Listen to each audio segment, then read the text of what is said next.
Glória a Deus, nesta manhã maravilhosa que o Pai nos ensina, a palavra do Espírito da verdade, do amor e do perdão em cada coração, onde aqui o Espírito Santo, que desceu do céu e veio morar no meu coração, para que aqui eu estivesse pregando o amor e o perdão, a paz, a misericórdia, a justiça a todo aquele que crê. Graças a Deus que tenhamos um domingo maravilhoso no Pai. Amém. Então aqui em Miqueias, capítulo 6, versículo 1, Deus e o seu povo em juízo, né? Porque nós não éramos filhos antes da cruz. Antes da cruz, os filhos eram judeus, né? A mulher cananeia, 7:24 de Marcos, ela foi até Jesus, ainda debaixo da lei, né? E ele falou, eu não posso tirar o pão dos filhos agora e lançar os cachorrinhos, né? Porque não éramos filhos, viemos a ser filhos da morte na ressurreição de Jesus.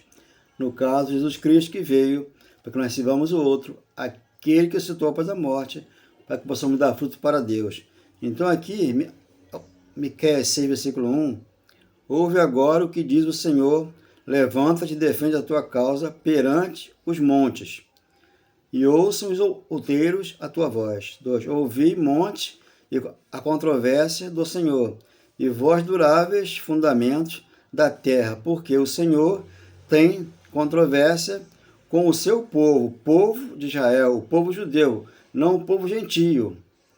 Né? Então, como eu expliquei, passamos a ser filho na morte e na ressurreição, quando ele vem da vida, né, aqueles que lá estavam como gentio, porque nós fomos enxertados na vida verdadeira para poder receber de Deus a graça, o amor e o perdão, já aqui no nosso coração. Então o Senhor tem controvérsia com o seu povo e com Israel, entrará em juízo. Então o juízo viria para eles lá. Por isso que o Filho do Homem ele veio. 24, 29 aqui de Mateus, ele já veio. Logo em seguida a tribulação daqueles dias, o sol escurecerá, a lua não dará a luz, a claridade, as estrelas cairão do firmamento e os poderes dos céus serão abalados. 30. Então aparecerá no céu o sinal do Filho do Homem. Todos os povos da terra se lamentarão e verão o Filho do Homem vindo sobre as nuvens do céu com poder e muita glória. Então, o Filho do Homem que veio lá no primeiro século. Aqui no século XXI, é o guia da igreja. Quem é? É o Cristo, aquele que ressuscitou e deu vida à igreja, para que nós entendêssemos que tudo já aconteceu aqui, no primeiro século, na vinda de Jesus, como fala Hebreus 9, 26. Então, tudo aconteceu no primeiro século, para que aqui você viesse entender. Aqui, João, capítulo 4, versículo 1. Amados, não deis crédito a qualquer espírito, antes provais o espírito se procede de Deus. Porque muitos falsos profetas têm saído pelo mundo afora, lá no primeiro século. Toda a Bíblia foi escrita antes da queda do templo, né? Antes da cruz. Lá escreveram e aqui está, para que nós hoje pudéssemos, com o Espírito Santo em nós, tirar e passar pelo fio do apóstolo Paulo, para entender esse amor de Deus para conosco hoje. Porque ele falou que jamais nos lançaria fora, né? Que está em João 6,37. Então, se ele não vai jogar fora, como é que hoje um pastor se levanta e diz que vai colocar aquele que não está indo para a igreja para o inferno? Né? Porque a igreja somos nós. O inferno é a sepultura. Então, nós sendo a igreja hoje, nós recebemos de Cristo recebemos de Cristo hoje o amor dele no nosso coração, que é que ele nos deu a palavra dele, mas em espírito e em verdade, para que nós possamos entender. Então aqui, ó, no versículo 5, eles procedem do mundo, por essa razão falam da parte do mundo, e o mundo os ouve. O mundo os ouve, porque o mundo carnal. 6. Nós somos de Deus, aquele que conhece a Deus nos ouve, aquele que não é da parte de Deus não nos ouve. Nisto reconhecemos o espírito da verdade e o espírito do erro. Então existe o espírito da verdade e do erro. 1,17 João diz o quê? A lei veio de Moisés. Moisés terminou na cruz, o Espírito Santo veio nos fazer entender o amor de Jesus. Como está dizendo aqui, o espírito da verdade, ele veio por meio de Jesus Cristo, que é o 17 João, ali a lei por meio de Moisés, a graça e a verdade por meio de Jesus Cristo. Então já aconteceu isso. Então os judeus passariam pelo juízo, como está escrito aqui, 1 João 1 João, capítulo 3, versículo 4, 5 e 6. Lá em Miqueias diz que eles passariam pelo juízo, né? Então, aqui está João, capítulo 3, versículo 4, 5 e 6. Todo aquele que pratica o pecado também transgride a lei. Então, todo aquele que hoje fala em pecado, eu estou em pecado, você é um pecador, ele transgride a lei, porque isso aí é uma blasfêmia contra o Espírito Santo, que já veio para nós, já está no nosso coração. Ele não virá, já veio.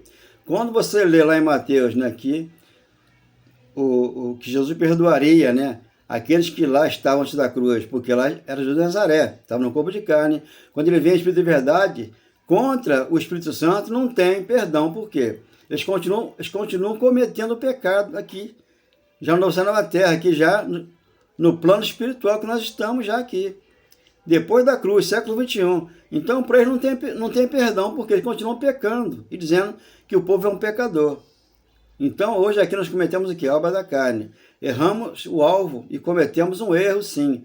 Mas só que esse erro aqui não nos condena, porque 8:1 de Romanos diz que nenhuma condenação há para aqueles que estão em Cristo Jesus.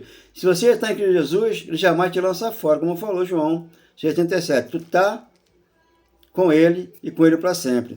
Então aqui, todo aquele que pratica o pecado também transgride a lei. Por quê? O pecado é a transgressão da lei. Então o pecado que havia antes da cruz era a transgressão da lei. Então eles pagaram por esse preço lá na cruz, quando Jesus vem e traz o juízo para os judeus. 5. Sabeis também que ele se manifestou para tirar os pecados e nele não existe pecado. Então ele se manifestou aonde? 24, 29, lá de Mateus. Se manifestou lá no primeiro século. Para que aqui no século 21 você entendesse que ele hoje é espírito, ele hoje é o guia da igreja. Hoje não existe anjos para poder trazer recado para você. Deus já veio morar em você e fez de você a igreja dele. Ou seja, todo aquele que permanece nele não vive pecando. Todo aquele que vive pecando não ouviu e não conheceu. Porque não conhece Deus, conhece Moisés. Então tem que tirar o véu de Moisés para entrar no Evangelho da Graça, onde Paulo ensinou que é pela fé. O justo virá pela fé, não pelas obras da lei. E 10, 36, 37, 38, ali Paulo falou que Jesus virá, e não vai demorar muito. Ele falou lá, no primeiro século. Aquele que vem virá, e não vai demorar. Como veio lá no primeiro século, tudo foi destruído, o templo destruído, graça para nós, e Jesus para o judeu. Então o diabo destruído, né? Arrebatamento já aconteceu, nos trouxe da lei para a graça, para que entender a graça em amor e verdade. Olha só aqui, 3:8 de João. Aquele que pratica o pecado procede do diabo. Então o pecado, quem pratica é o diabo. É a criatura que está no corpo de carne hoje. Não existe um ser diabo, né? Com chifre e rabo aqui. Não. Aqui é a criatura que está na igreja, que faz aqueles cultos, que é um comércio, né? E faz o culto de feitiçaria, que ali é o diabo que está ali na frente daquela igreja ali. E as pessoas que ali estão aplaudindo, é como se estivesse numa arena, onde o toureiro está ali, montado no touro, e o povo ali gritando, né? E batendo palma e se agradando daquilo dali, que está errado. Então não está certo essa pregação, porque eles estão vivendo antes da cruz. Depois da cruz, Jesus já veio e nos concedeu a graça, o amor e o perdão aqui em cada coração. Então todo aquele que crê, Jesus escolheu ele pela fé, não pelas obras da lei. Porque pelas obras da lei ninguém será justificado diante de Deus, porque já disse Paulo, 2,16, né, de Gálatas. Então aqui no 3:8 de 1 João, aquele que pratica o pecado procede do diabo. Por quê? O diabo vive pecando desde o princípio. Para isto se manifestou o Filho do Homem, o Filho de Deus, para destruir as obras do diabo. Se manifestou lá, 24, 29 de Mateus, para destruir toda a obra do diabo. Então aqui você tem que viver em paz, tranquilo e sem temor do mal, como fala Provérbio 1,33. Por quê? Você que está no coração de Deus, dentro de você, entrelaçado. Então por isso que diz 8:1 de Romanos, mais uma vez, nenhuma condenação há para você, que você está em Cristo Jesus. Ele te livrou da lei, do pecado, da morte, para ter vida hoje em Cristo, nesta manhã de domingo, em nome do Pai. Amém e graças a Deus. Não, eu não consigo viver sem Cristo Jesus. Ele é a minha luz. Ele veio iluminar os olhos do meu entendimento. Meu coração recebe amor todo momento. Não, eu não consigo viver sem Cristo Jesus. Ele é a minha luz, Ele veio iluminar os olhos do meu entendimento. Meu coração recebe amor a todo momento. Você que ainda não entendeu a palavra do amor de Deus, Ele já está dentro do teu coração. Cristo é amor, Ele é perdão, Ele é o Consolador dentro do teu coração. Hoje mais um dia para você se passou. Você está dormindo, ainda não acordou. A graça é o evangelho de poder. Hoje ele é o milagre dentro de você. A graça é o evangelho de poder. Ele, o Cristo, é o milagre dentro de você, dentro de mim, daquele que crê, que hoje vive pela graça. Porque pela graça sois salvos mediante a fé. Não vem de vós a um dom de Deus, 2,8 de Efésios 2,10. Não por obras, para que ninguém se venha se gloriar. Aquele que faz muitas obras se gloria, por quê? Ele chama a glória para ele, na glória de Deus. Por quê? Nos salvou com santa vocação, pelo evangelho de poder e moderação no nosso coração. Que temos um domingo maravilhoso no Pai. Amém. E graças a Deus. Obrigado, Senhor.